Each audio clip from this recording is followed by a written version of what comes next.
जवळा गावात जवळा गटात हा गट अत्यंत बक्षीसा आपल्याला पाहायला मिळतो. या गटामध्ये अनेक खलबत होत आहेत सगळ्या. या गटामधून माझे आमदार बाबा सावंत पाटील, श्री चिरंजीव यश उभे आहेत, अतुल पवार उभे आहेत, परेश खंडागे उभे आहेत, डॉक्टर परेश खंडागे आहेत. अशा अनेक मातब्बर नेते या गटामध्ये आपण आज लोकांची मतं जाणून घेतो. लोकांना काय वाटतं, लोकांना कसा विकास पाहिजे आणि या विकासासोबत लोक कोणासोबत जाणार आहे. लोक जात असताना तर लोकांनी त्यांना मतं का दिली पाहिजे आणि मतं देत असताना त्या नेते मंडळींनी आपली कामं काय केली पाहिजे. एक लोकांची सामान्य माणसाची भावना असते. सांगोला तालुका तसा पाहिला गेला हा खेडेगाव ग्रामीण भाग हा ग्रामीण भागामध्ये लोकांच्या माफक अपेक्षा आहे.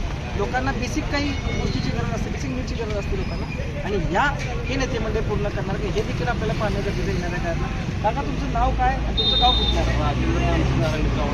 प्रॉपर गाव तुम्ही ह्या सगळ्या राजकारणाच्या आपल्याला सुरू आहे सगळी सुरू केली. आपण बघतोय कोणता पालन ते कोण कुठल्या गटात जातोय, कोण कुठल्या पक्षात कोण कधी काय काय सांगतात. मला काय वाटतं ह्याच्या आधीच्या काळात असं चालतं का? नाही. या सगळ्या गोष्टी तुम्ही कसं बघताय तुम्ही ज्येष्ठ म्हणून? बाबा साळुंखे पाटील चांगला आहे, दामबीर स्वच्छ आहे, चांगला माणूस आहे. यश एक तरुण नेतृत्व आहे सगळं सांगून आपल्या या गटांना तरुणच आहे. तुम्हाला काय वाटतं यश कामं कशी आहेत सगळी? चांगली कामं, यशांची चांगली कामं. त्याने आतापर्यंत काय कामं केलं गावाच्या विकासासाठी? गावासाठी पूर्ण त्यांचं असं भरपूर टाईम पूर्ण गावासाठी, हा जवळ्यासाठी तर पूर्ण. अतुल पवारनी सुद्धा या अतुल पवार आपल्या ओळखीचा अतुल पवारच्या ओळखीचं नाही खरं सांग नाही तर काय ह्या गावातून त्यांचा काही कधी संपर्क नाही, कधीच नाही संपर्क. त्याने आता कामं चांगल्या प्रकारे या गावात केली. आता असं काही काही व्हिडिओ वगैरे आम्ही बघतोय किंवा माझ्या पाठीमागे व्हिडिओ येत आहेत.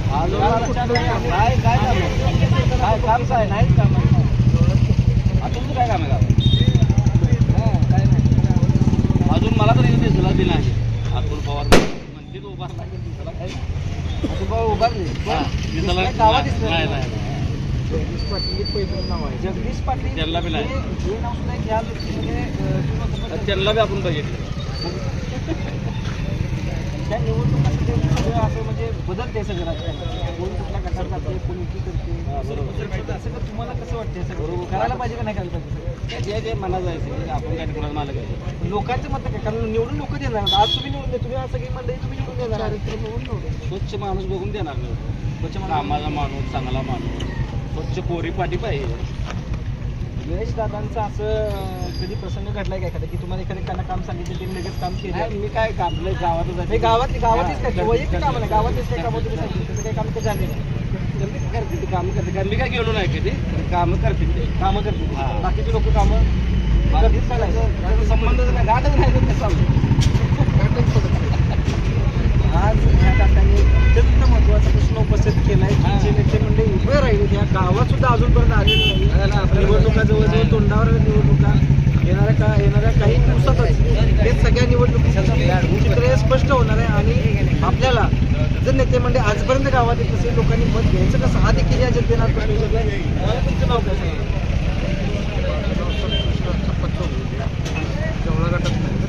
असू द्या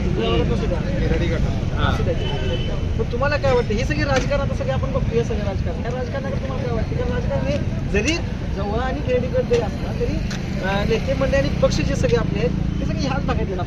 ह्याच भागात आता जे चाललेलं राजकारण गडूळ जनतेचा आज विचार केला जातो. आता कसं आहे, काय मोठी लोक आहेत आमदार साहेब बाबा हे लोक विचार करणार विचार करणार. बाकीचं जे काय आहे आता बाकी जे काय उभारले कामापुरती येणार. आता हे जवळजवळ माझ्यापैकी पदरनं खर्च करून आता टाकले. मला 5 वर्ष ह्या मतदारसंघात ही कुठं उभारली ती यांना माहीत सुद्धा होत. एकदा निवडून गेली यांना माहीत सुद्धा होत नाही आपण कुठून निवडणार. ही येणार सुद्धा नाही आणि येत सुद्धा नाही. ही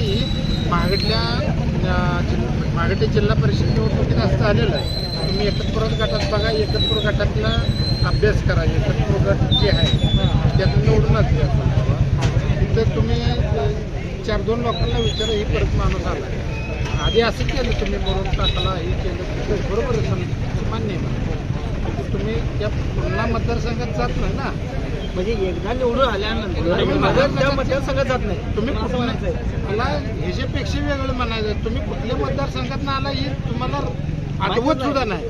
आठवत सुद्धा नाही. आल्यानंतर आपल्याला आपला हा, येत. मतदारचा तो गट आठवत नाही. आठवत नाही. मग अशा नेते मंडळींना तुम्ही काय सांगाल की तुम्ही आम्ही एक जनता आहे आणि आम्ही एक जनता म्हणून त्यांना निवडून देणारच आहे. आम्ही एक स्वच्छ कारभार असणारा माणूस यशदादा ह्या जवळ्यातनं आम्ही निवडून त्याचा काय विषय. हो 100%. आता आपले विद्यमान आमदार जे आहे डॉक्टर बाबासाहेब देशमुख यांची सुद्धा ह्या जवळ गटाचं काही ताकद त्यांनी लावली. दोघांनी युती केली, आबांनी त्यांनी युती सुद्धा केलेली आहे. आपल्याला युतीचा काय फायदा होईल का? 100% फायदा. शेकापचे मतदान जाते. शिवसेनेमध्ये सुद्धा इथं एक आपल्याला बघतो जगदीश पाटील केलं होतं. आता त्याने खलबतच होणं जात असतं जगदीश पाटलाच्या बाबतीत सुद्धा आपल्याला बघायला मिळणार काय आपल्या खरेदी करून ते सगळं आपल्या समोर येईल. आणि त्यांच्यासोबतच अब्दुल पवार हे सुद्धा आता त्या सोशल पण कशा पद्धतीने लोक सगळ्या पुढच्या गोष्टींना तुम्ही ग्रामस्थ म्हणून तुम्ही कशा प्रकारे बघता तुम्ही आणि कशा पद्धतीने आम्ही आता युती कशी झाली, मग अब्दुल पवार कसा इथं आला आहे ते आम्ही बघतो आणि जनता बघू शकत नाही. फक्त आम्ही फुली मारणं, स्वच्छ कोऱ्या पाठीला फुली मारणं आमचं करतो. 100% आम्ही मारू. 100% यशदादाला निवडून देऊ. 100% पाठीशी आम्ही त्यांच्या. आम्ही वरची ती खलबतं काय झाली, कोणाची युती झाली, अतुल पवारनं इथं कसं आणलं, कोणी आणलं ते आम्हाला बघायची काय गरज नाही. आमचा नेता एकच बघा, पक्ष आमचा एकच. तुम्हाला राजकारणाची होणारी खलबत काय तुम्हाला काही घेणं नाही काय त्याचा काय संबंध नाही, फक्त आबा. मास्तर ग्रामीण भागात अजून सुद्धा आपण बघतोय की हे एक असं चित्र आहे की जे व्यक्तीला मानतं, माणसांना तिथं बघितलं जातं. त्या व्यक्ती महत्त्वाचा असतो. पक्षात काय होतंय, कुणाची युती कुणासोबत होते, किती लोक एकमेकांसोबत राहतात, वरच्या फळीत काय चालतंय, याच्यापेक्षा सुद्धा महत्त्वाचं की आमच्यासोबत कोण आहे आणि आमच्यासोबत कोण आहे हे पाहणं सुद्धा लोकांचं गरजेचं. लोक म्हणतात की आम्ही स्वच्छ नेतृत्वाला आम्ही निवडून देणार आणि ते स्वच्छ नेतृत्व या सगळ्यांच्या मनात यशदादा नेतृत्व असं आहे आणि यशदादांना भरघोस मतांनी आम्ही निवडून सुद्धा देऊ. कारण यशदादांचं कॅरेक्टर आणि त्यांचे जे काही आताचं वातावरण हे सगळं स्वच्छ. आबांची आणि दीपक आबांची युती सुद्धा झालेली आपल्याला पाहायला मिळते. येणार आहे का याचा सुद्धा या गटाला काय फायदा होणार हे सुद्धा आपण पब्लिक न्यूजच्या माध्यमातून बघणार आहे. तुमचं नाव काय आहे? माझं नाव कल्याण संभाजी सावंत. मी जवळा जिल्हा परिषद आबांचा सेवक. आबांचं काम कसं आहे ह्या गटातलं सगळ्या पहिल्यापासूनचं? तुम्हाला खरं सांगायचं म्हणजे या तालुक्याचे महाराष्ट्राच्या नकाशावर असणारे एक ऋषितुल्य कैलासवासी आमदार हे गणपतराव देशमुख साहेब आणि कैलासवासी आमदार काकासाहेब साळुंखे पाटील आणि त्यांच्यानंतर सोलापूर जिल्ह्याचे लाडके माजी आमदार दीपक आबा साळुंखे पाटील आणि सध्या बाबासाहेब देशमुख, डॉक्टर बाबासाहेब देशमुख या दोघांनी आणि पहिलंही म्हणजे गावगाडा, सांगोल तालुका, विकासाचं राजकारण, महिला सक्षमीकरण असेल, तेवढी महिलांच्या योजनेमध्ये काम करण्याचं असेल, त्याच्यानंतर जलयुक्त शिवार अनेक योजना असतील. ह्या तालुक्याला अनेक वादळाचं संकट ज्या ज्या वेळी आहे त्या त्यावेळी दीपक आबा साळुंखे पाटील यांनी त्या संकटाला पळवून लावलेला. त्याच्यानंतर महिलांसाठी काय बचत गटाच्या अनुदान दिलं, त्यांचं अनुदान देण्याचं काम केलं, महिलांना शिलाई मशीन वाटपाचं काम केलं. अशा अनेक योजना आहेत. आधी शेतकऱ्यांसाठी पीक देण्याचं काम केलं. कैलासवासी आमदार काकासाहेब साळुंखे पाटील यांची सगळी असणारे राष्ट्रपती तेही या रिंगणात उतरले आणि समस्त साळुंखे पाटलाच्या घराण्याला 1965 सालापासून लढण्याची, संकटाला सामोरं जाण्याची, लढून जिंकायची सुद्धा सवय साळुंखे पाटील घराण्याला येणाऱ्या काळात ह्या ज्या आपण निवडणुकाचं आता हे सगळं आपण बघतोय की युत्या होत आहेत, आघाड्या होत आहेत, महायुती होते. कोणता नेता राहतोय आणि कोणता नेता जातोय हे काही नेत्यांना सुद्धा आता कन्फ्युजमध्ये आहेत. अशा परिस्थितीमध्ये ह्या गटात कसं बघितलं जातं आपण सगळे वातावरण कसं आहे?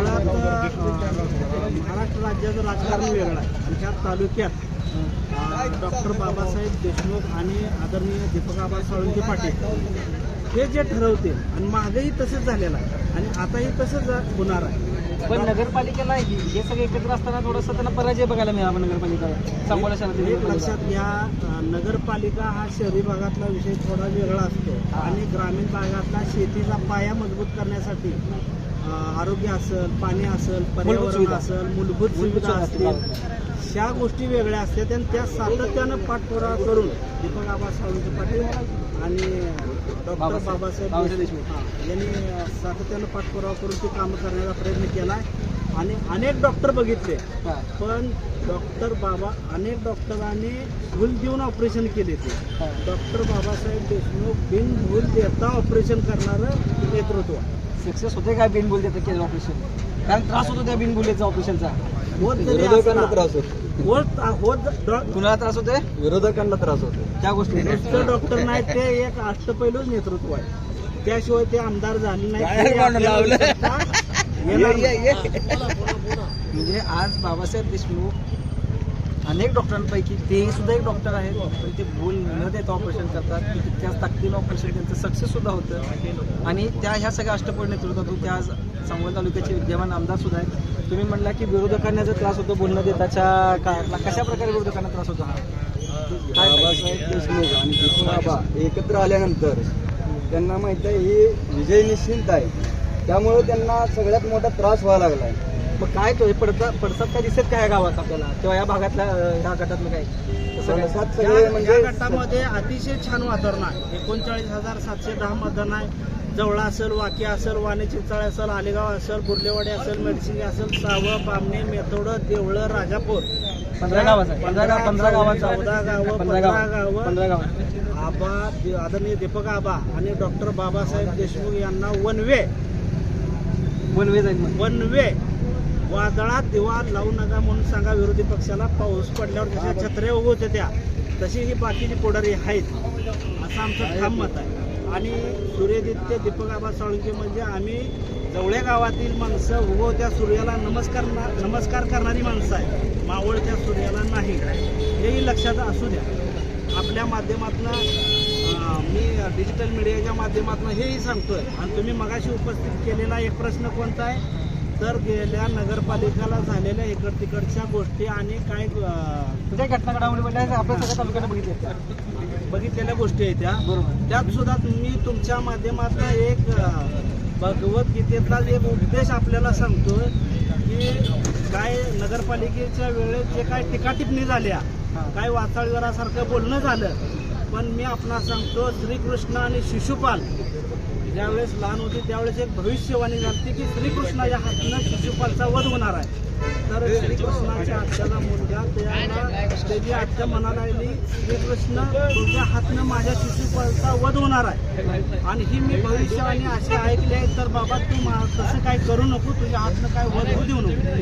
श्रीकृष्णाने एकच सांगितलं आत्या मी तुमच्या शिशुपालला वचन देतो की मी त्याच्या 99 चुका माफ करतो. तसं गेल्या नगरपालिकेला बघा गेल्या नगरपालिकेला वाचाळवीरासारखे काय टीकाटिप्पणी झाली, तर त्यांच्या सुद्धा आम्ही आजपर्यंत 90 चुका माफ केल्या. थोड्याच चुका राहिल्या त्या आणि त्या जर चुका तुम्ही पूर्ण केल्या तर जवळच्या साळुंखे पाटलासंग तुमची गाठ आहे. मी छंद फकून सांगतो. भगवद्गीतेतला त्यांनी उदाहरण देत येणाऱ्या काळात जवळ्या गटातून पुढच्या काही घडामोडी ज्या होणार आहेत पुढच्या राजकारणामध्ये पुढच्या निवडणुकीमध्ये असेल याचं सुद्धा चित्र हे आजच स्पष्ट होताना आपल्याला दिसतंय. हे एक वास्तव ह्या जवळ्या गटातल्या लोकांच्या आज मनात आहे. काही गोष्टी त्यांना सल्लेल्या आहेत, त्यांच्या मनाला लागलेल्या आहेत, त्या सुद्धा आज तुम्ही बोलून दाखवल्या आम्हाला. कारण तुम्ही आज कुठेतरी मन मोकळं करताय. तुम्ही आज मन मोकळं करत असताना तुम्हाला सगळ्या गोष्टी असतात तुम्ही बोलून दाखवत असतात. गावचा विकास हा येणाऱ्या काळात होत राहील. विरोधकांना यातून फायदा होतोय का तोटा होतोय हे बघणं सुद्धा तितकंच महत्त्वाचं असतं.